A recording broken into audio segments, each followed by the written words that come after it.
स्वप्न सुंदरी बेताल कथा और कहानियाँ सुनने के लिए मेरी चैनल को सब्सक्राइब कीजिए। धुन का पक्का विक्रमार्क पुनः पेड़ के पास गया।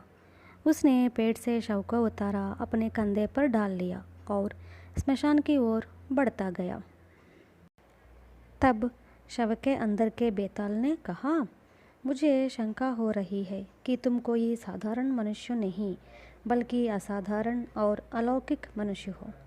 जो भी हो, एक बात याद रखो, अपूर्व या अलौकिक अनुभव मनुष्य को दुख ही पहुंचाने का कारण बनता है। उदाहरणार्थ, मैं तुम्हें पुष्पशर नामक एक युवक की कथा सुनाऊंगा। यूँ कहकर बेताल कहानी सुनाने लगा। एक देश में पुष्पशर नामक एक युवक था। वह राजवंश का था, बहुत ही संपन्न था। कई विवाह के प्रस्ताव आया करते थे, किंतु कोई भी कन्या उसे पसंद नहीं आती थी। उसका एक कारण भी था। उसके मन में एक स्वप्न सुंदरी घर कर गई थी, इसलिए वह उसी असाधारण सौंदर्यवती की खोज में लगा रहता था। पुष्पशर ने सुना रखा था कि गंधमदन पर्वत प्रांतों में जो सरोवर है, वहाँ पूर्णिमा के दिन गंधर्व कन्याएं आया करती है। इसलिए वहाँ पर अपनी जान पर खेलकर वह स्वप्न सुंदरी की खोज में चला गया। यह सरोवर एक गंधर्व राजा का था। उसकी पुत्रियां अक्सर वहाँ नहाने के लिए आया करती है। पुष्पशर ने वहाँ आई हुई प्रियंवदा नामक गंधर्व राजा की पुत्री को देखा। वह पेड़ों के पीछे छुप गया और जैसे ही वह पास आई, उसने उसका हाथ एकदम पकड़ लिया। पर प्रियंवदिका ने जोर लगाया और अपना हाथ छुड़वा लिया। फिर सरोवर में कूदकर गायब हो गई। उसे ढूंढने के लिए वह सरोवर में कूदने ही वाला था कि ठहरो कहकर एक गंभीर स्वर सुनाई पड़ा। तुरंत गंधर्व राजा एक ही जैसी दिखने वाली 3 गंधर्व कन्याओं के साथ सरोवर से बाहर आया। उसने पुष्पसर से कहा, ये तीनों मेरी पुत्रियां हैं। बताना कि इनमें से तुमने किससे प्रेम किया। अगर तुमने सही पहचाना तो मैं उसे तुम्हें दे दूंगा। उनके दाएं हाथ को उसने ध्यान से देखा। उसने देखा कि उनमें से एक कन्या के दाएं हाथ की कलाई सूजी हुई है। उसने गंधर्व राजा को वह कन्या दिखाई। गंधर्व राजा उसकी अक्लमंदी पर बहुत खुश हुआ और बोला, शाबाश, तुमने बिल्कुल ठीक ही पहचाना है। शांत गुण गंधर्वों का धर्म है। मेरी पुत्री भी तुम्हें चाहती है। इस धर्म का पालन तुम्हें भी करना होगा।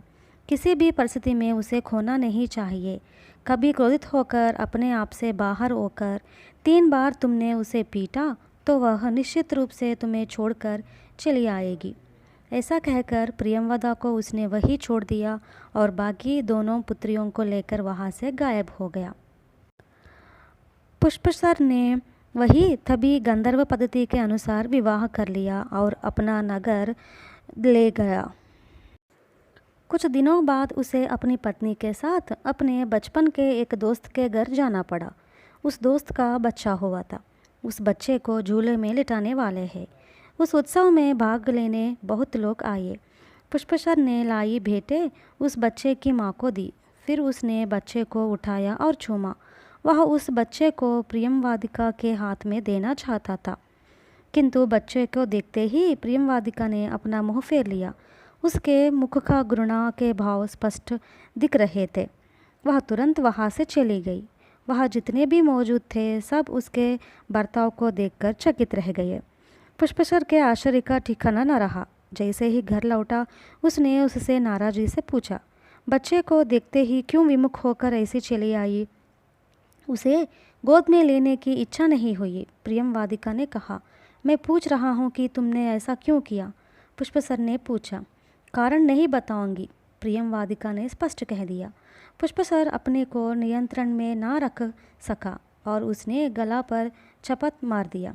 प्रियंवदा की आंखों में आंसू आ गए। उसने कहा, बच्चे को देखते ही मुझे कुछ ऐसी बातें मालूम हो गई जो आप नहीं जानते। बड़ा होकर वह बहुत ही बड़ा दुष्ट होगा। बहुतों की हत्या करने के बाद सूली पर चढ़ेगा। ऐसे एक पापी बच्चे को मैं छूना भी नहीं चाहती थी। इस पर आप नाराज़ हो उठे, यह पहला तमाचा है, गांठ बांध लीजिए। पुष्पसर को अपनी गलती महसूस हुई। उसने निर्णय कर लिया कि अब सावधान रहना है, अपने आप को बाहर नहीं जाने देना है। उस क्षण से वह अपनी पत्नी से बड़े प्यार से व्यवहार करने लगा। इसके ठीक 1 महीने के बाद उसे अपनी पत्नी के साथ नगराध्यक्ष की बेटी की शादी में जाना पड़ा। वह उसका निकटतम दोस्त था। अध्यक्ष के पुष्पतर और प्रियमवादिका का हृदयपूर्वक स्वागत किया। उन्हें विवाह मंडप में ले आया। वर वधू के गले में मंगलसूत्र बांधने ही वाला है। इस कोलाहल समय में आनंदपूरित वातावरण में प्रियमवादिका अचानक ज़ोर ज़ोर से रोने लगी। लोग ताजुब में आ उसे एकटक देखने लगे। तब पुष्पसर ने बड़े ही कोमल स्वर में पत्नी से पूछा, क्या हुआ, क्यों रो रहे हो? तो प्रियमवादिका ने कहा, क्या कहूँ, कैसे कहूँ, दोनों एक दूसरे के योग्य नहीं है। विवाह के बाद कट्टर दुश्मनों की तरह आपस में झगड़ते रहेंगे। वे परिवार बसाएंगे ही नहीं, युद्ध क्षेत्र खड़ा कर देंगे। पुष्पसर ने नाराज से प्रियमवादिका के कंधों को झुलाते हुए कहा, रोना बंद कर दो, चुपचाप हो जाओ। आपने मुझ पर दूसरी बार हाथ उठाया है। कहती हुई प्रियमवादिका नाराज होती हुई चली गई। इस घटना के बाद पुष्पसर अपनी पत्नी के प्रति बहुत ही जागरूक रहने लगा। वह किसी भी स्थिति में उसे खोना नहीं चाहता था। अब केवल एक मौका बाकी रह गया। कुछ दिनों के बाद अपनी पत्नी को लेकर उसे अपने चाचा के घर जाना पड़ा, क्योंकि उसके चाचा के बेटे की मृत्यु हो गई थी। उसकी पत्नी शव पर गिरकर रोए जा रही थी। उसका रोदन सुनकर दूसरों के मनों में भी शोक छा गया। वे भी रोने लगे। ऐसे विषमदम वातावरण में प्रियमवादिका अचानक जोर से हंसने लगी। सब उसकी ओर देखते रह गए। पुष्पसर ने धीरे से उसके कान में कहा, ऐसे समय पर रोना चाहिए। प्रियमवादिका ने तुरंत हंसी रोक दी और कहा, जो मरा बड़ा ही भाग्यशाली है। वह सम्राट का पुत्र बनकर जन्म ले चुका है। ऐसे भाग्यशाली पर आपको रोता हुआ देखकर मुझे हंसी आ गई। तुमने मेरे पिता को दिए वचन को तोड़ा है। अब तुम्हारे साथ मैं नहीं रहूँगी, कहकर वह गंधमादन पर्वतों की ओर जाने लगी। पुष्पसर ने उसे रोकने की कोई कोशिश नहीं की। निर्लिप्त होकर वह देखता रह गया। बेताल ने कहानी सुनाकर राजा से कहा, राजन, पुष्पसर ने गंधर्व राजा की शर्त का उल्लंघन क्यों किया?